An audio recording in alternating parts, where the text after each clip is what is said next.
Good day. I'm Hazel Biana from Development Research Center of De La Salle University, and I'll be talking about SafeHer today. But before we begin, I'd like to share with you a short video about our project.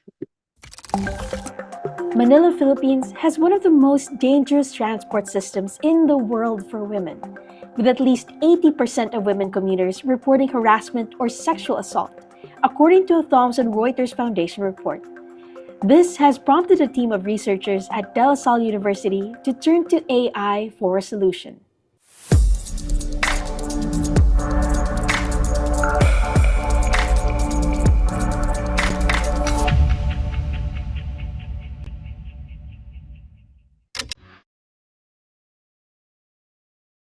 While there are various safety apps available, the majority of these put the burden on women to protect themselves while overlooking functions that women want.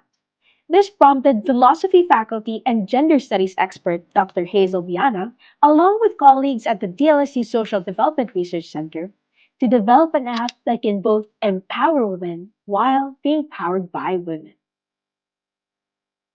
Certain apps that are already in the market, which are existing in New York City, for example, in India, do not empower women in any way. They just help out or they try to help out when women have already been harassed in transit. The project's research reveals that women feel safe with the knowledge that they are in the company of other women. Hence, one of the most important features of SafeHer is that it lets the user know if there are other women commuters around them via the app's live location sharing feature. It also has a buddy system feature which allows women to detect other solo commuters. Apart from these, the app also has a screen detection and an SOS alert function. Other features for future development include best route recommendations and crash detection.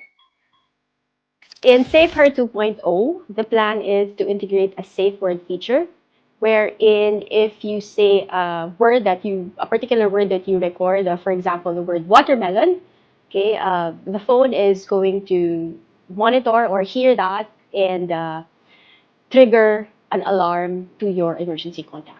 The app, which is in prototype stage, had an alpha launch in 2023 and is about to undergo pilot testing in the coming months, where it will be deployed in areas around De La Salle University. The team is coordinating with government agencies such as the Philippine National Police, the Philippine Commission on Women, and local government units to address incidents of gender-based violence on transit systems. I think the difference that this project has with other artificial intelligence projects is that it began with the deep thinking as to what women really need. It also integrates a lot of community interaction. We also got a lot of feedback from women users. At the same time, we had the team of developers and UBX designers together with psychologists, sociologists, and even artificial intelligence experts. Overall, the app aims to empower women, challenge victim blaming norms, and raise awareness of women's safety concerns on transit.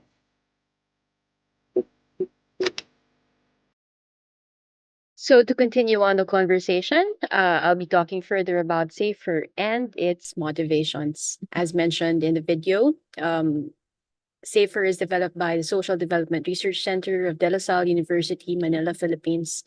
So just a brief outline of how I'm going to present the project.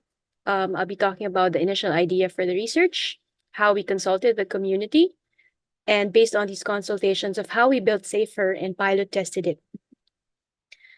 We basically began the project based on our own personal experiences as women. So we noticed and we've experienced that here in Manila, for instance, transport systems have been very dangerous and unsafe for us. So we were thinking, could there be a possible way to empower, ourselves and women whenever we are in transit? So we did a survey and checked out some of the machine learning applications that have been in existence globally and within Southeast Asia. And we've noticed that most of these are actually victim blaming. So what we found out is that they don't really tackle underlying issue of perpetrators' violence against women. So the challenge really for this project is how we could rethink AI models and make sure that women are empowered um, through their remodeling. Now, one important aspect of the project is that we had to make sure that the women in the community, were actually participating in the creation of these new AI models when it comes to empowering them in transit. So what we did is the initial ethical clearances and consultations were done with our research mentors. We also, after that, when everything was cleared, we talked to a lot of women, about 300 women, in an online survey. After that, to ensure that quantitative data is supported by the qualitative data, we talked to two groups of women who have experienced harassment in transit and those who have not. Furthermore, we also did some ethnographic research and we tried to observe how women in Manila actually did their daily commute. So how did they uh, choose the vehicles that they would ride in? How would they alight trains? How would they walk around with their companions, or if they're alone, how would they protect themselves every time they are doing their daily commute? And all these brought about the concept for SafeHer. We also found out from these women that uh, they needed a lot in terms of support when they travel alone or with other women companions. So they said that they want to know if certain routes are unsafe. The reason for this is so that they could avoid these routes, or they could find ways to protect themselves when they would take these routes. They talked about crowdsourcing, these routes. They also talked about how they wanted a safety app to partner with authorities so that they're protected, and that they know that they could trust these organizations. If the app is partnered with them, they also talked about how they wanted an immediate response, such as a panic button or a speed dial or something that's voice activated, so that emergency responses would be immediate as well.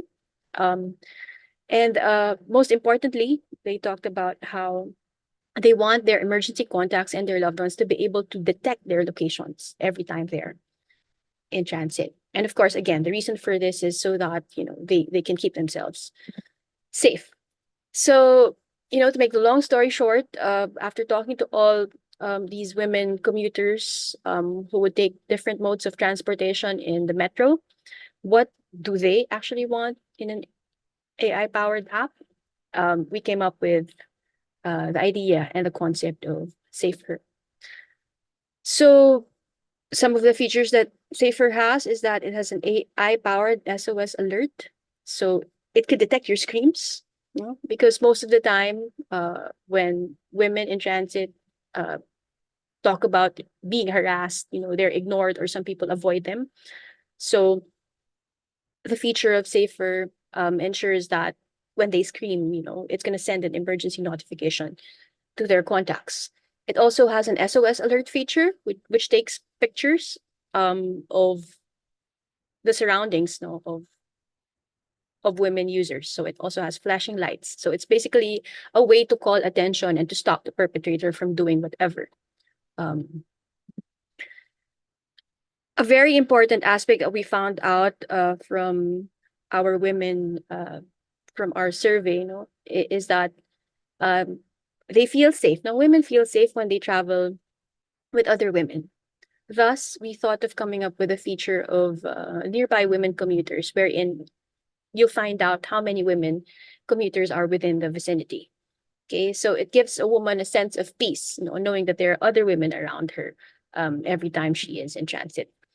Again, one of the most important features is the sharing your live location to your emergency contacts. No, so this is a way to empower women and to ensure that they don't they people that care for them or love them know where they are and that they are safe. No, and if they need to be found, at least they know where location their last location was.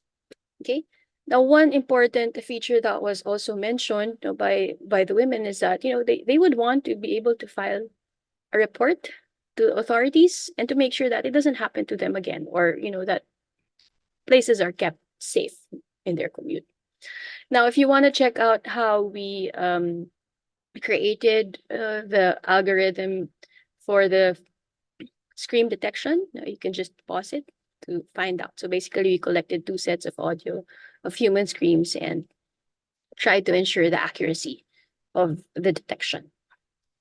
Now, in terms of the geolocation, it's the same thing. You could pause it and check out how we set the rules for geolocation. Now, just example of scream testing and scream detection. Stop And harassing me. this Police have alert, been contacted and are on their way. which calls attention Stop to harassing the me. harasser rather than to the woman being harassed. Now, given all these features, we wanted to find out what the community thought about it, and what organizations thought about all these initial features.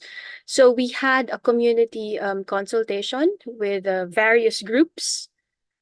So we invited Metro Manila Development Authority, the Gender and Development Office, the Women and Children Protection Centers, the Light Rail Transit Authority, and the Interagency Council on Violence Against Women. So we thought of getting their initial feedback before developing the actual prototype of SafeHer.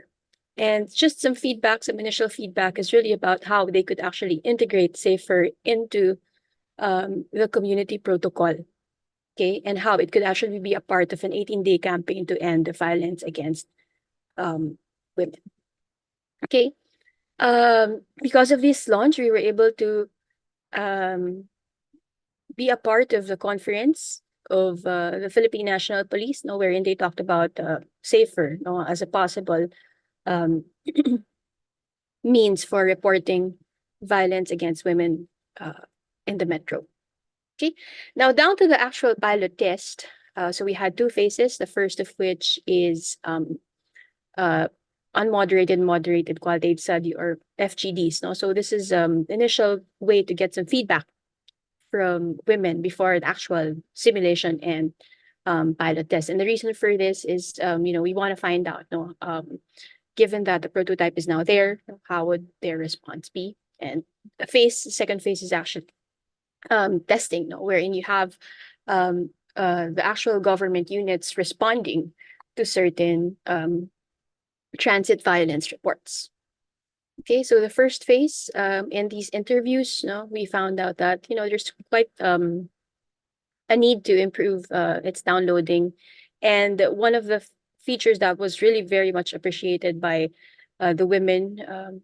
These women are actually commuters, and they work around the vicinity of the university, and all of them really take laborious public transport every day. And they believe that the sharing location with their emergency contacts was one of the most valuable feature of SafeHer. Now, these are just some of the actual screenshots of that initial testing, and we decided that we would now integrate the SafeHer feature in the next phase.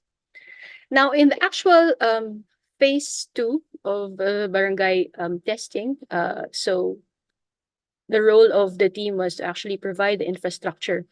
Okay, and in this picture, now you could see the actual women who would be using SafeHer, and to test it for a week and to find out, what their feedback was.